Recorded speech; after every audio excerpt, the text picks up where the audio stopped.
I found my wife's platinum vibrator receipt in my credit card statement the same day I started my second job as a night janitor to help pay our rent. Later, I discovered she'd never used it alone. The bastard she was sleeping with had a matching remote control app on his phone. What truly broke me wasn't the $3,000 in intimate toys she'd bought them both over 3 months. It was finding out she'd been sending him videos of their passionate encounters in our bed while I was working overtime to keep us afloat. But I'm getting ahead of myself. 3 months ago, I was just a husband trying his best to keep up with rising costs in a tough economy. My morning routine never varied. Coffee brewing by 6 a.m., Justine still asleep as I headed to my main job at the accounting firm. 12 years of marriage, and I still left a post-it note on her mirror every morning.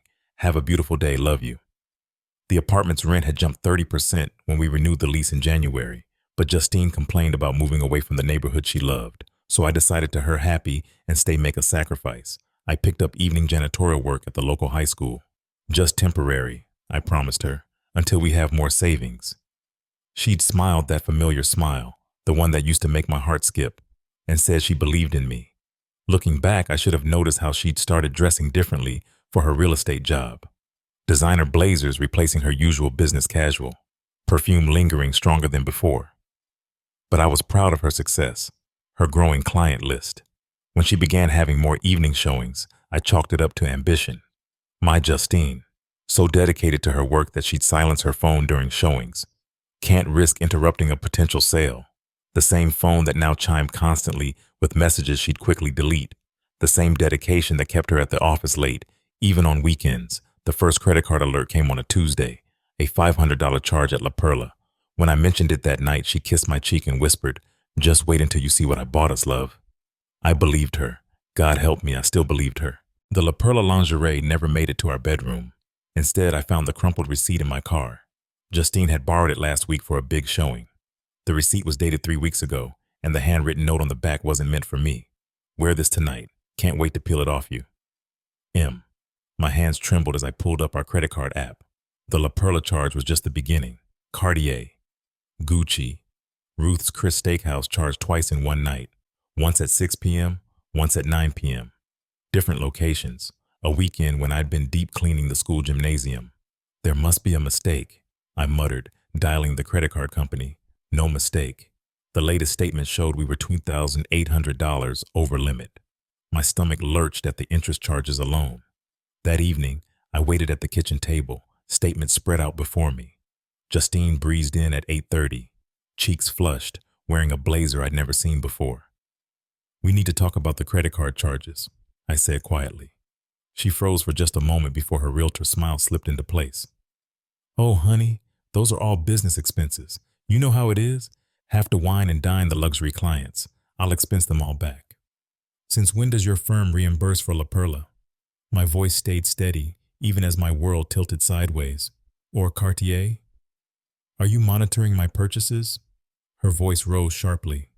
"After everything I do for us, while you're off playing janitor instead of focusing on your real job." The sudden venom in her voice knocked the breath from my lungs.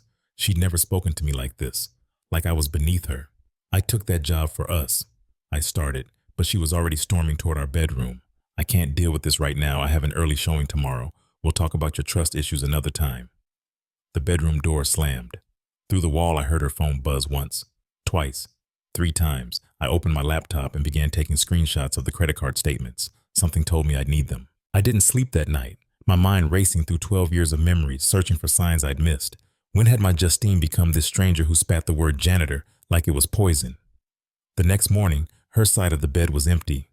"Early showing," scribbled on a note in the kitchen. I called in sick to both jobs, something I'd never done before. My hands shook as I opened her iPad. She'd always used my birthday as her password. Still did. Some things hadn't changed at least. The loyalty program email from Capitol Grill caught my eye first. "Thank you for dining with us again, Mrs. Walker." Except the receipt showed a table for 2 on a night she'd told me she was showing a penthouse. The server had even snapped a photo for their evening romance promotion. Justine wearing that new Gucci dress, leaning close to a man whose face was just out of frame. His watch looked suspiciously like the one from Cartier. My throat burned as I dug deeper. Browser history cleared, but email confirmations didn't lie. Hotel reservations, more restaurants, a spa day for 2, at the Four Seasons when she'd said she was at a real estate conference. Focus, I whispered to myself, downloading statements, taking screenshots. The methodical accountant in me took over, creating a spreadsheet of dates, charges, lies. Each entry felt like another crack in my heart. A text notification popped up on her iPad. Missing you already. Last night was incredible. Can't wait to make you scream my name again. Marcus. Marcus, her luxury property specialist, the one she'd brought to our Christmas party, introducing him as her mentor in the business. I ran to the bathroom and threw up everything in my stomach. When I could breathe again, I noticed something else. Her makeup bag on the counter. Inside, a receipt from an unfamiliar pharmacy. The date matched a day I'd been working late. My hands trembled as I typed the prescription name into Google. The results made my blood run cold. I found my wife's platinum vibrator receipt in my credit card statement the same day I started my second job as a night janitor to help pay our rent. Later, I discovered she'd never used it alone. The bastard she was sleeping with had a matching remote control app on his phone. What truly broke me wasn't the $3,000 in intimate toys she'd bought them both over 3 months. It was finding out she'd been sending him videos of their passionate encounters in our bed while I was working overtime to keep us afloat. But even that wasn't the full truth. The prescription I'd found? Morning after pills. 3 refills. She hadn't touched me in months, claiming stress and exhaustion. Now I knew why. I spent that afternoon in a private meeting with Sandra, my firm's financial advisor. My voice stayed surprisingly steady as I laid out the evidence. Kent, Sandra said gently, this isn't just infidelity. It's financial abuse. We need to protect your assets immediately. I nodded, the accountant in me taking over. I need to do this right. No emotional decisions. That evening, I transferred my next paycheck to a new account Sandra had helped me set up. Left the joint account just full enough to avoid suspicion. Then I did something harder. I texted Justine like everything was normal. Working late at the school tonight, don't wait up. Her response came quickly. Don't work too hard, honey, love you. 3 minutes later, a notification from our smart doorbell. Justine leaving the apartment, overnight bag in hand. She changed into the La Perla lingerie I was never meant to see. I smiled grimly at my phone, watching her drive away. Let her think I was still the trusting husband, breaking his back to provide while she played her games. Let her think I was still in the dark. I had 18 spreadsheets that proved otherwise, and a meeting with a divorce attorney tomorrow morning. Sometimes the best revenge is letting them think they're winning, right until the moment they realize they've lost everything. The divorce attorney's office felt too bright, too sterile for the darkness I was about to unleash. Miranda Chen, Escrown, reviewed my spreadsheets with raised eyebrows, each page turned, adding another note to her legal pad. Mr. Walker, this is exceptionally thorough, she said finally. Most clients bring me suspicions. You've brought me a forensic audit. I might moonlight as a janitor for the cash, but I'm still an accountant, I replied quietly. Numbers don't lie. People do. She nodded, tapping her pen against the Cartier receipt. The credit cards are in your name only? Yes, I have the paperwork. And you've documented every charge, cross-referenced with her alibis and the actual locations? I pulled out one final document, bank statements showing Justine's personal account. There's more. Remember how I said we had to move because of rising rent? I found the real rental statements. She forged the increase notice. The extra $800 a month I've been paying her to cover rent has been going straight to her secret account. Miranda's eyes widened. That's fraud and theft. I know. My voice cracked for the first time. The same way I know she's been using our apartment to meet him. While I'm working the night shift, she insisted we need it. The attorney leaned forward. Kent, listen carefully. This stops today. We're filing an emergency petition for separation. The fraud changes everything. As if on cue, my phone buzzed. Justine. Honey, I need to increase our credit limit. Just got a lead on some amazing luxury properties. I showed Miranda the text. She smiled grimly. Perfect timing. Ready to take back control? I thought of Justine and Marcus, spending my money, laughing at the trusting husband working 2 jobs. My hands stopped shaking. Yes, I said firmly, I'm ready. Good, Miranda said, reaching for her phone, because we're about to ruin their afternoon. The weight of everything hit me in the school hallway that night. I just finished mopping the science wing when a memory blindsided me. Justine and me on our first date, sharing dreams over cheap coffee. She'd wanted to sell houses. I'd wanted to be an accountant. Simple dreams, honest ones. My knees buckled. I slid down the cold lockers to the freshly mopped floor, shoulders shaking with silent sobs. The fraud paperwork felt heavy in my backpack. Miranda's words echoed. We can pursue criminal charges. The evidence was damning. Forged rent notices, unauthorized credit card charges, documented infidelity. I could destroy Justine completely. My phone buzzed. Marcus had accidentally copied me on an email chain about a special viewing tomorrow night at our apartment, our bed. They weren't even trying to hide it anymore. Something inside me hardened. Through the tears, I started laughing, a broken, hollow sound that echoed through the empty hallway. I'd been so careful, so controlled, working myself to exhaustion to protect a marriage that was nothing but lies.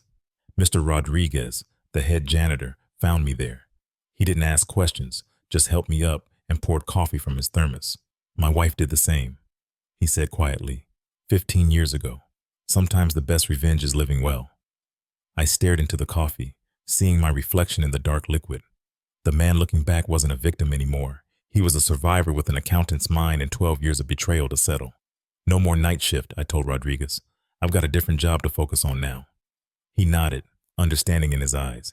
Give him hell, kid. I pulled out my phone and typed 2 messages. First to Miranda. Proceed with everything we discussed, no mercy. Then to Justine. Can't wait to see you tomorrow night, love. I'm taking the evening off. Time we had a real talk about our future. The trap was set. Time to show them exactly who they'd underestimated. They walked right into it. The scene would have been almost comical if it wasn't so devastating. Justine and Marcus stumbling through our apartment door at 7 p.m., freezing at the sight of me sitting calmly at the dining room table, their intimate dinner plans paid for with my credit card clearly interrupted. Kent! Justine's voice hit that high pitch I'd come to recognize as her panic tell. I thought you were working. Funny story, I said, keeping my voice steady. I was reviewing some financial documents with my attorney today, found some interesting discrepancies. I turned to Marcus, who was already backing toward the door. Please, stay. This concerns you too. Look, man, this isn't... Marcus started. I held up my hand. Actually, it is, especially the $12,000 in gifts my wife bought you with my credit card. That's grand larceny in this state. My attorney was quite clear on that point. Justine's realtor smile crumbled. You went through my things? How dare you? How dare I? I laughed, sliding copies of bank statements across the table. How dare I discover you've been stealing the rent money? How dare I find out about the forged rent increase notices? How dare I learn about the intimate videos you two made in my bed? Marcus went pale. Justine grabbed the statements with trembling hands. You, she whispered, you've been planning this. Learning from the best, honey, but unlike you, I kept receipts. I stood up, straightening my tie. The credit cards are canceled, the bank accounts are frozen, and that emergency petition for separation my attorney filed this afternoon, it includes a detailed record of your financial fraud. Marcus bolted, the door slamming behind him. Some luxury property specialist, running like a teenager caught at a house party, Justine's mask completely shattered. Kent, please, I can explain. Save it for the judge, I said quietly. I've already packed your things. Your mother knows you're coming. And Justine, the La Perla looks cheap on you. I walked out of my own apartment, her desperate calls echoing behind me. Let her spend the night realizing exactly what she'd lost. The game was over, and for once, the nice guy didn't finish last. The first text from Marcus came at midnight. We need to talk about these fraud allegations. The second, an hour later, Justine told me you were separated, said all the money was hers. By dawn, his desperation peaked. My firm can't know about this. Please, I'll pay everything back. I forwarded each message to Miranda without responding. Let him sweat. Let him realize that his luxury real estate career was hanging by a thread. Affairs with clients' wives didn't look good on a professional bio. Justine's mother called me crying. She showed up with garbage bags full of clothes, Kent. Garbage bags. What happened to my daughter? She keeps saying you're lying about everything, but I saw those credit card statements, those bank transfers. I'm sorry, Sarah, I said, meaning it. She'd been like a real mother to me. I wish I was lying. She's not welcome here, Sarah said firmly. Not after what she did to you. I raised her better than this. I spent the morning canceling the night janitor job, my resignation letter short and sweet. Mr. Rodriguez hugged me, slipped me his personal number, for when you need a reminder that you're doing the right thing. My phone buzzed with a notification. Justine had posted on social media, a desperate attempt at damage control. Sometimes relationships end because people grow apart. Mutual decisions aren't always mutual. Truth is relative. The comments were already flowing in. Her real estate colleagues connecting dots. Marcus's wife. I hadn't even known he was married, tagging him in angry replies. My attorney called with updates. Marcus's firm had placed him on administrative leave pending investigation. Justine's broker was reviewing all her recent transactions. The credit card company had opened a fraud investigation. The dominoes are falling, Kent, Miranda said. Still want to show mercy? I watched another notification pop up. Justine trying to access our now frozen joint account. No, I said quietly. No mercy. Sometimes karma needs a little push, and I was done being the nice guy who got taken advantage of. 1 month later, I sat in Miranda's office reviewing Marcus's settlement offer. His firm wanted this to disappear. Having a luxury property specialist commit financial fraud with a colleague's wife wasn't good for their elite image. He's offering to repay all the credit card charges plus damages, Miranda said, and his wife's divorce attorney is very interested in our evidence. I nodded, thinking of the final betrayal I hadn't revealed yet. What about the property sales? Miranda smiled grimly. Ah, yes, the commission splits. You said you found more?